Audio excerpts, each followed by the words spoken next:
जय हिंद दोस्तों, कैसे हैं आप सब लोग। गाइस, मेरे पास एक कॉमन क्वेश्चन हमेशा आता है कमेंट सेक्शन में। मैं हमेशा एक कॉमन क्वेश्चन देखता हूं कि पहले इस क्वेश्चन की जड़ को समझते हैं। पहले के टाइम पे क्या होता था कि एक आदमी की 2 से ज्यादा शादियां होती थी।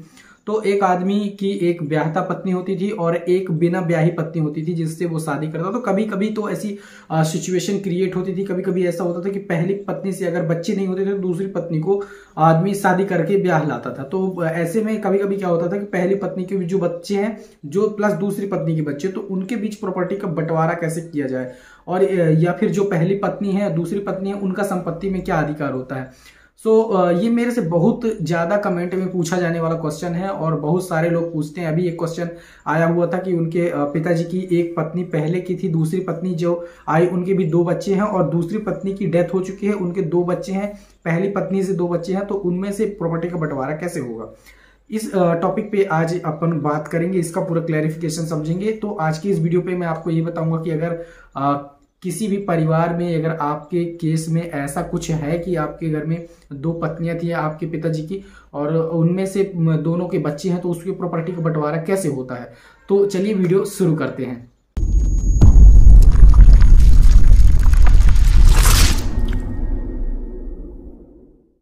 तो सबसे पहले तो समझते हैं कि भारत में उत्तराधिकार के कानून के अंतर्गत पहली पत्नी हो या फिर दूसरी पत्नी हो, दोनों का दर्जा बराबर होता है, बशर्ते उसकी एक कंडीशन होती है कि दूसरी पत्नी की जो ब्याह होता है, जो दूसरे पति का जो ब्याह होता है उसके पहली पत्नी से तलाक हो चुका हो या फिर पहली पत्नी की मृत्यु हो चुकी हो। अगर पहली पत्नी की डेथ नहीं होती है और पति चाहे कि दूसरी शादी कर लूं तो ये संभव नहीं है। ऐसे में वो विवाह मान्य नहीं माना जाएगा या फिर वो अवैध विवाह माना जाएगा।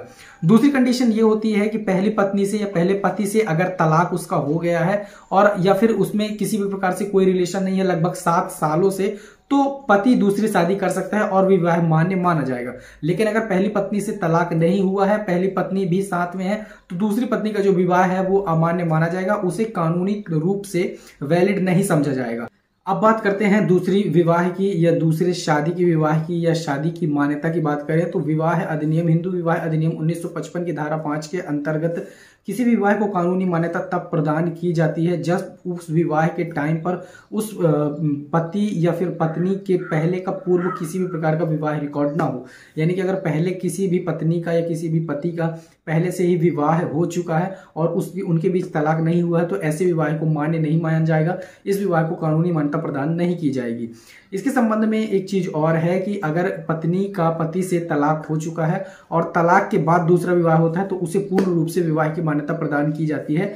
अगर पहली पत्नी के जीवित रहते हुए पति कोई दूसरा विवाह करता है तो वो पहले ही विवाह का निर्वाह करार करता है। इसका मतलब ये होता है कि उस विवाह को अवैध रूप से माना जाएगा, यानी कि वो अमान्य विवाह माना जाएगा। विवाह की प्राथमिकता पहले ही विवाह को दी जाएगी और पहली पत्नी को ही उसकी कानूनन पत्नी के रूप में एक्सेप्ट किया जाएगा। तो ये तो हुआ कि नॉर्मल तरीके से कि शादी कब हो सकती है, और हिंदू विवाह अधिनियम के अंतर्गत यानी कि 1955 की धारा 5 के अंतर्गत मैंने बताया कि अगर किसी भी विवाह को कानूनी मान्यता प्रदान की जाती है तो उसकी ये कंडीशन होती है कि उसके पहले पत्नी से तलाक हो चुका हो या फिर 7 साल तक उसकी पत्नी से किसी प्रकार का रिलेशन ना हो, वो खत्म हो चुका हो, या तो फिर उसकी पत्नी का देहांत हो चुका हो, तब ही पति दूसरी शादी करेगा और उस शादी को कानूनी रूप से वैध माना जाएगा। अब इसकी बात करते हैं बात की प्रॉपर्टी में हिस्से की, और प्रॉपर्टी में हिस्सा कैसे डिवाइड किया जाएगा।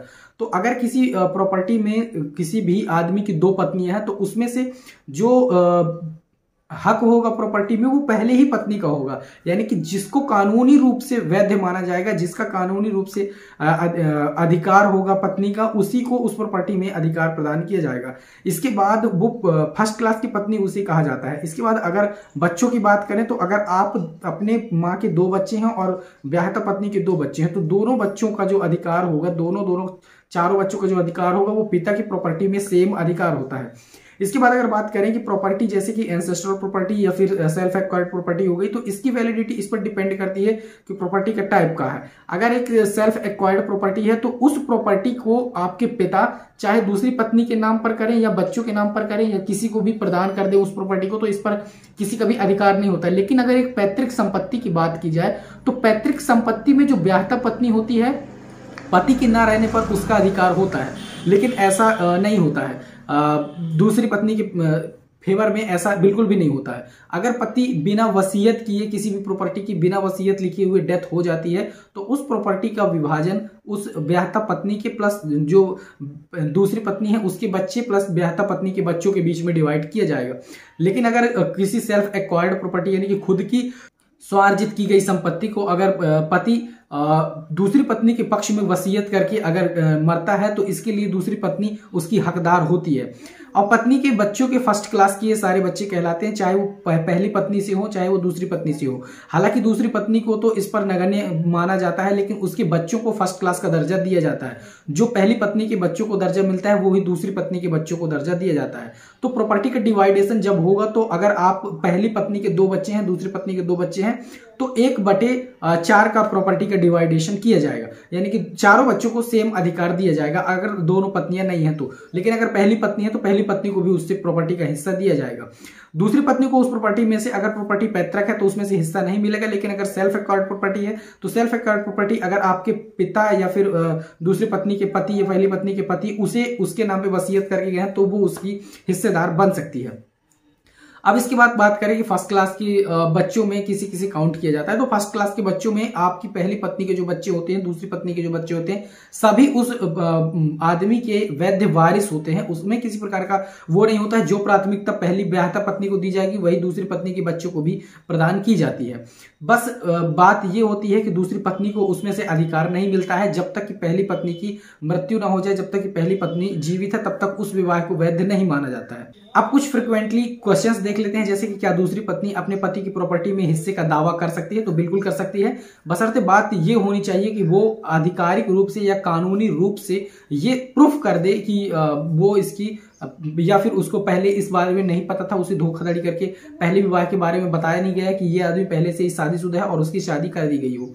दूसरी बात यह हो सकती है कि वो आदमी के तलाक होने के बाद की शादी हुई हो या फिर तलाक या फिर पहली पत्नी की मृत्यु होने के बाद उसकी शादी की गई हो, तब दूसरी पत्नी का उस प्रॉपर्टी में पूरा अधिकार होता है और उसे वो चैलेंज भी कर सकते हैं, उसे वो ले सकती है। इसके बाद दूसरी पत्नी जिसका विवाह कानून की नजर में अवैध है उसे पति से किसी भी प्रकार का भत्ता या किसी भी प्रकार का भरण पोषण के लिए प्रावधान नहीं है और उसे इसका अधिकार नहीं दिया जाएगा। इसके बाद बात करते हैं कि दूसरी पत्नी का जब विवाह होता है या फिर दूसरी पत्नी के जो बच्चे होते हैं तो वो कानूनी रूप से वैध हो या फिर अवैध हो, लेकिन उसके जो बच्चे होते हैं उनका अधिकार सेम होता है, वो फर्स्ट क्लास के ही वारिस कहलाते हैं।